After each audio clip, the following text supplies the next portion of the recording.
दोस्तों नमस्कार। Once again I welcome you in my channel law one should know. दोस्तों आज हम डिफेमेशन के बारे में कुछ जानने की कोशिश करेंगे कि व्हाट इज़ डिफेमेशन। किसी का मानहानि करना, किसी को गलत शब्द बोलना, अपशब्द बोलना, कुछ प्रिंटिंग में किसी को गलत किसी के बारे में लिखना, कोई कार्टून के द्वारा किसी का बदनामी करना, ये सभी एग्जाम्पल्स हैं डिफेम करने के। ये आईपीसी के सेक्शन 499 और 500 में डिफेमेशन के बारे में बताया गया है कि ये किन पर्टिकुलर लोगों पर या कहाँ पर ये अप्लाई होगा और इसमें पनिशमेंट क्या होगी। पनिशमेंट इसमें दोस्तों 2 साल की है, फ़ाइन और दोनों भी हो सकता है, फ़ाइन और पनिशमेंट ऑफ 2 ईयर्स। अब हम जानने की कोशिश करेंगे कि डिफेमेशन कितने टाइप के होते हैं। तो दोस्तों डिफेमेशन की जो पहले हम डेफिनेशन देख लें तो डिफेमेशन क्या कहलाता है। Under section 500 of IPC defamation means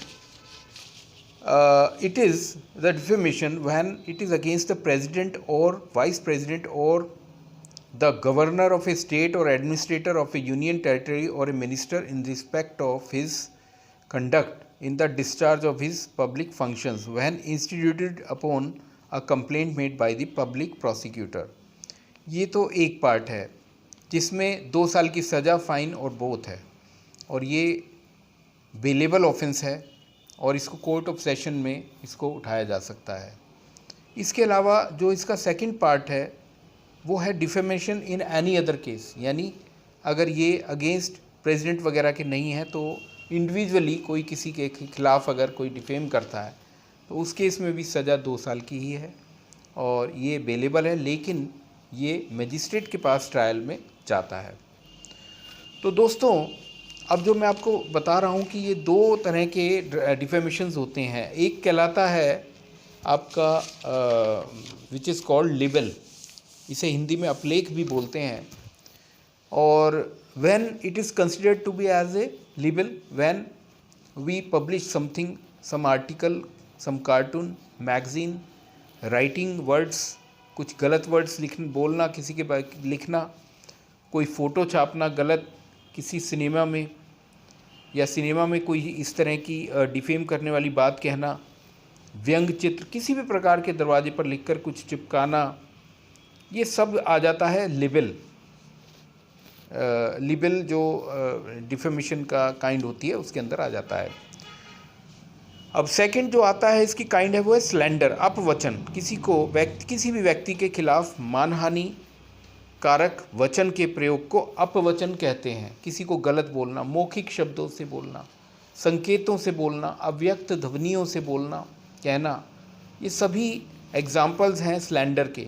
इसके अलावा अपवचन कानों को संबोधित होता है। जेस्चर्स, किसी की इशारा करके चोरी के लिए जिम्मेदार ठहराना, ये भी आपका स्लैंडर में आ जाता है। अच्छा, अब इसके बाद ये केसेस में हम कैसे प्रोसीड करें। तो दोस्तों ये दोनों ही तरह के केसेस होते हैं। डिफेमेशन सिविल भी होता है और क्रिमिनल भी होता है। सिविल के लिए हमें डायरेक्ट कोर्ट में विद एविडेंसेस केस फाइल करना होता है और क्रिमिनल में आपको सबसे पहले पुलिस में एक कंप्लेंट देनी होती है और उसके बाद कार्रवाई शुरू की जाती है। अगर पुलिस उसमें कार्रवाई ना करे तो 156(3) सीआरपीसी में कंप्लेंट सीधे ही मजिस्ट्रेट के पास लगाई जा सकती है इस तरह के केसेस में। इसके बाद जब ये ट्रायल हो जाता है तो पनिशमेंट और कंपेंसेशन भी तय होती है। तो दोस्तों ये कुछ ऐसी डिफेमेशन के बारे में बेसिक बातें थी जो मैं आपसे शेयर करना चाहता था।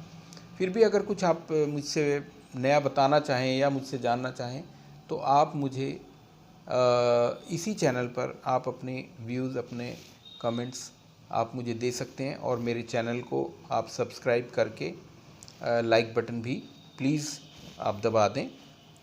और इसके अलावा कोई भी आप क्वेश्चन मुझसे कभी पूछना चाहें तो मैं आई एम ऑलवेज़ रेडी। अगर वो मैं जानता होऊंगा तो मैं आपको ज़रूर उसका आंसर ज़रूर दूंगा। और इसी के साथ मेरा ये आज का वीडियो समाप्त करता हूँ। Okay, thank you, take care.